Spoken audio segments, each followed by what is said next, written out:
Sejam bem-vindos a este vídeo. O meu nome é Pedro Rodrigues Ribeiro, eu sou psicólogo, mas eu acho que vocês já sabem disso todas as vezes que eu chateio com a data de vídeos e publicidade que eu faço. Hoje em dia tem que ser assim.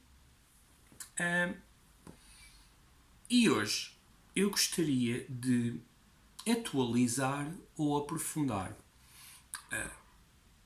outros vídeos ou outras coisas em que eu escrevi sobre como organizar, como gerir uma sessão de hipnose em contexto clínico.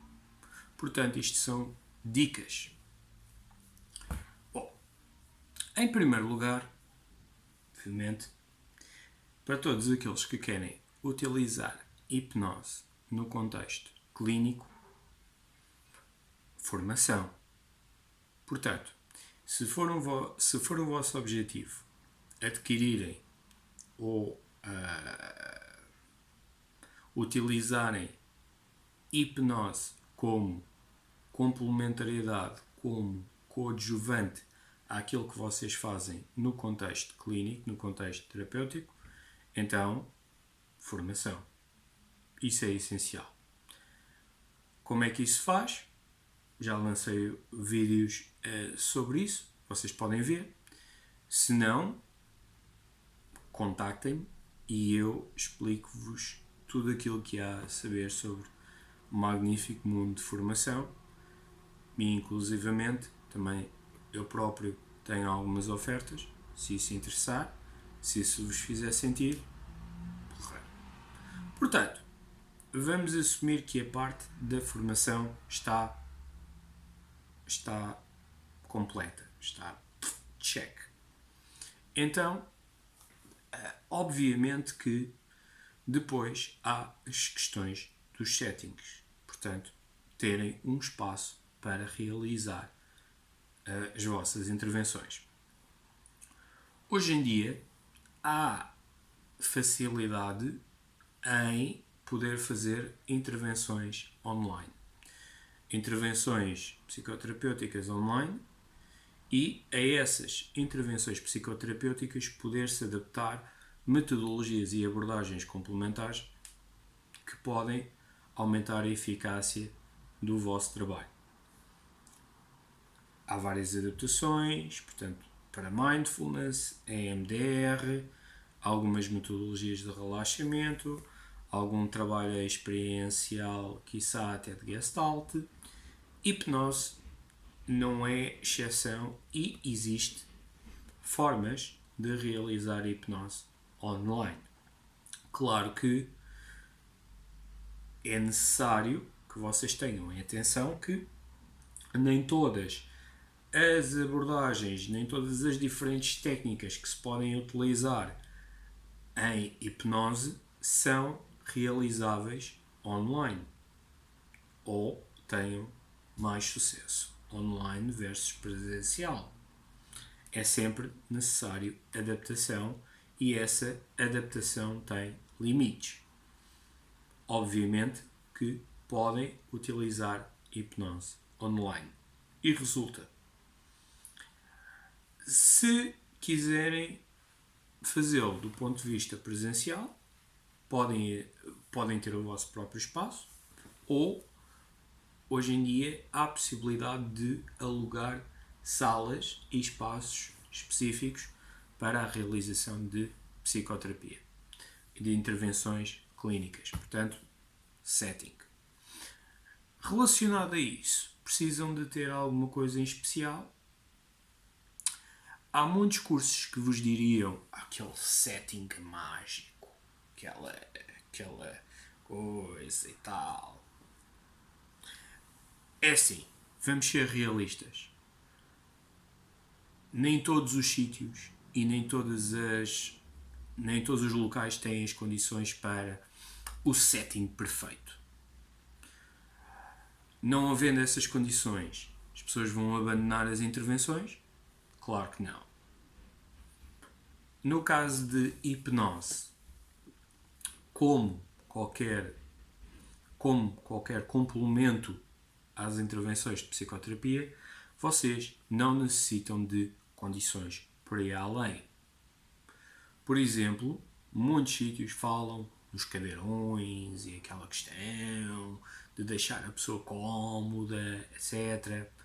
Bom, os cadeirões, sim, podem deixar a pessoa cómoda, mas também às vezes deixam-na demasiado cómoda.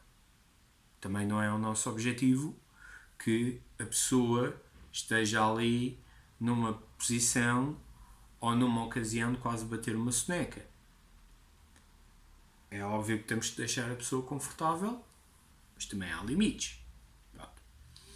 Depois, eu diria que o cadeirão, assim como o relógio ou o pêndulo, transmitem ainda aquelas crenças antigas da figura do hipnotista, que de alguma forma podem corresponder a algumas expectativas que as pessoas tragam. Para mim, eu acho que isso é continuar a mitificar aquilo que é algo que já devia ser desmitificado desde há muito tempo. Portanto, isto aqui e o cadeirão, esqueçam. Cadeiras confortáveis, cadeiras que deem alguma segurança, contexto que possa mostrar algum acolhimento, porreiro. Iluminação. Quando vocês fizerem as vossas sessões de qualquer metodologia experiencial, hipnose em particular, se tiverem a possibilidade de reduzir a intensidade luminosa, ótimo. Questão do barulho. Som. Bom, essa aí pode ser mais complicada. Alguns sítios têm uma boa acústica e uma boa insonorização. Outros que não é possível controlar todos esses pormenores. Portanto, soluções para ultrapassar isto, ou dicas para ultrapassar isto. Bom, podem sempre, para aqueles pacientes que vocês percebam que têm alguma dificuldade ou que o barulho é algo que lhes incomoda mais ou que tenham mais dificuldade em se poderem concentrar, podem, eventualmente, tentar marcar essas pessoas para horas em que haja menos barulho possível. Não que haja zero barulho, mas menos barulho possível. Uma outra forma é depois, na inserção de sugestões e tentar utilizar isso como sendo uma forma de hipnose ou de evocar hipnose, talvez a coisa possa funcionar. Outra forma é colocarem vocês próprios alguma música ou algum som de fundo. Há muitas pessoas que gostam de sons da natureza ou aquelas músicas tipo panpipes suaves que lhes ajuda a tranquilizar, a relaxar. Isso claramente é da preferência de cada um, quer em termos do terapeuta, quer especialmente em termos do paciente. E isso vocês podem utilizar com headphones específicos. No entanto, com os headphones, se vocês não tiverem o micro incorporado que passe também o vosso sinal para dentro dos headphones, aí a pessoa não ouve nada, não ouve as vossas sugestões, não vos ouve a guiar o processo. Portanto, eu diria que os headphones, isso é muito complicado, mas se conseguirem estar num espaço em que seja permitido terem esses sons, e se a pessoa gostar, porreiro. Depois, outra coisa que alguns ditos formadores e ditos hipnotistas gostam de falar, especialmente aqueles que vêm de uma dinâmica de entretenimento, é a determinada é a roupa, o manto do terapeuta, aquela coisa de estar vestido, blá, blá, blá, de uma forma específica, fatinhos, etc. Filhos, vamos lá ver uma coisa. Obviamente que vocês não precisam de ter uma indumentária especial, única, para quando vocês fazem hipnose, porque aquilo que interessa a seguir é relação, relação, relação. Portanto, não interessa se vocês têm um relógio ou ao género de um pêndulo ali a mostrar, ali a sair-vos de fora, se vocês têm um colete, se vocês têm uma gravata, se vocês têm uma capa, isto já sou eu a exagerar, isso aí é completamente o que interessa, sim, é relação, relação, relação. Portanto, a roupa que vocês utilizam, a imagem que vocês utilizam enquanto psicoterapeutas é exatamente a mesma que vocês utilizam quando depois estão a utilizar hipnose.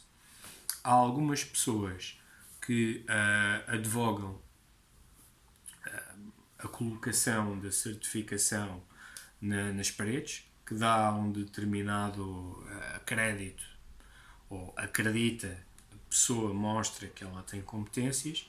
Isso é uma forma muito ao estilo americano. Algumas pessoas dão-se bem com isso, outras acham que pode ser um bocadinho ostentação.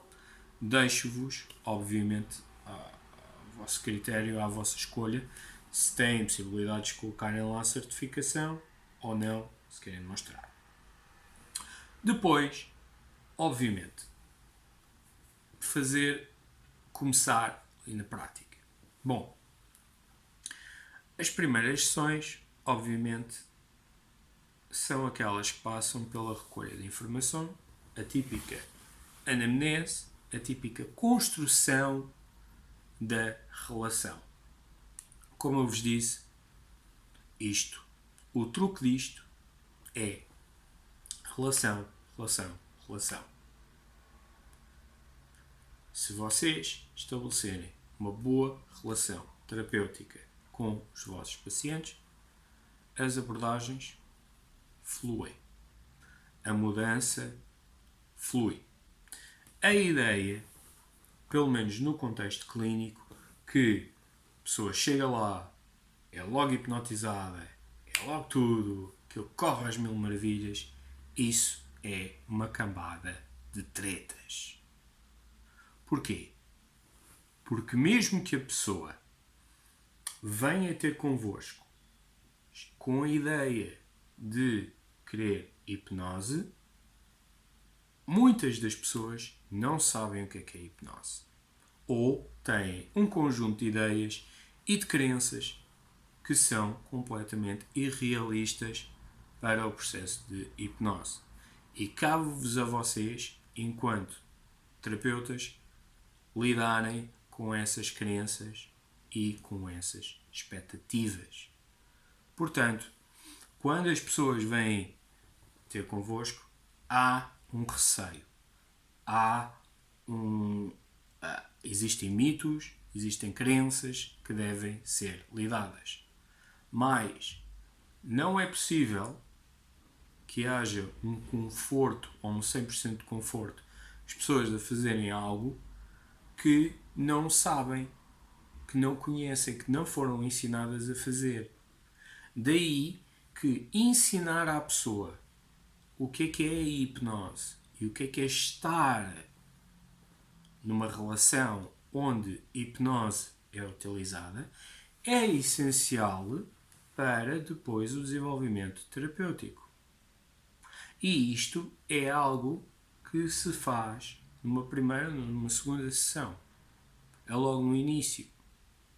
Lidar com as ideias pré-estabelecidas, com as crenças, com os mitos, com as concepções que a pessoa tem. Algumas podem estar corretas, outras, de certeza absoluta, que são ao lado. Portanto, lidem com isso. Depois, é essencial, enquanto psicoterapeutas, que vocês façam a vossa avaliação, a vossa conceptualização de caso. O processo de conceptualização de caso é aquele que vos permite avaliar e também orientar a vossa intervenção. Ela é baseada na teoria, no modelo psicoterapêutico em que vocês têm informação e que é útil para que vocês não façam as coisas à balda. Quase todos os modelos têm uma forma de conceptualização de caso.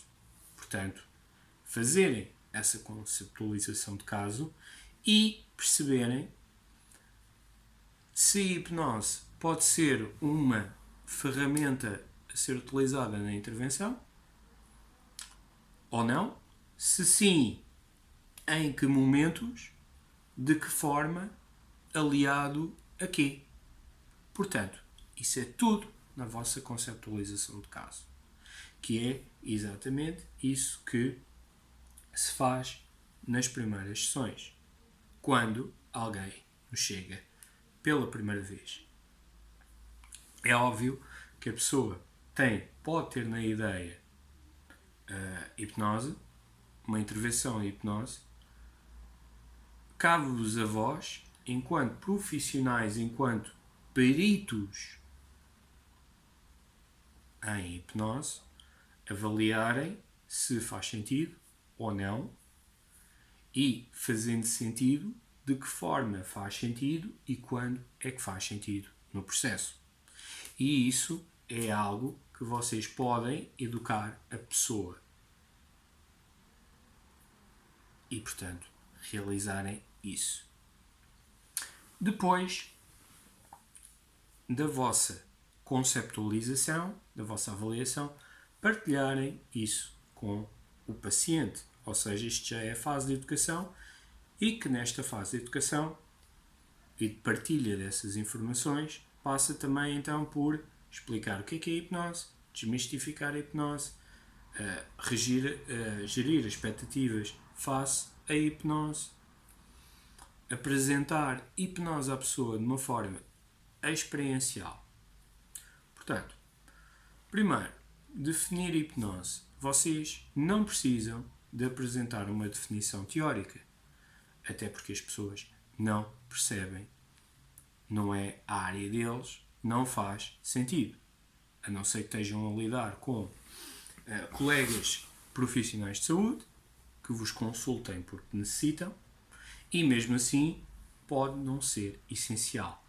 Ofereçam uma breve definição, utilizando palavras adequadas, simples para o paciente e sempre fazendo recurso de exemplos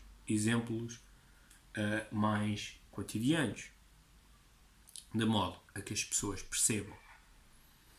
Depois, lidar com os receios e com os mitos específicos da pessoa. De novo, isto não é uma apresentação, não é uma aula, não é uma formação, vocês não têm que abordar todos os medos e todos os mitos, mas sim aqueles que são mais relevantes para a pessoa. E aquilo que é mais relevante para a pessoa irá ser dito ou pelo paciente ou então podemos questionar. E aí nós desmistificamos. Depois, apresentar hipnose num contexto experiencial. Podem utilizar as chamadas tarefas de sustentabilidade para apresentar hipnose, para mostrar à pessoa o que é experienciar hipnose. Essas tarefas de sustentabilidade não só vos podem dar uma ideia de como é que a pessoa responde a sugestões e, ao mesmo tempo, a pessoa pode começar a experienciar fenómenos e características do estado de hipnose. Depois, perceberem o que é que faz mais sentido para as características da pessoa. Abordagens flexíveis, ou seja, um conjunto entre metodologias tradicionais, semi-tradicionais e ericksonianas, semi-tradicionais ou tradicionais, ou apenas a abordagem ericksoniana. Cabe-vos a vós, com a vossa formação, com a vossa capacidade de serem flexíveis e de se adaptarem ao contexto e às características da pessoa.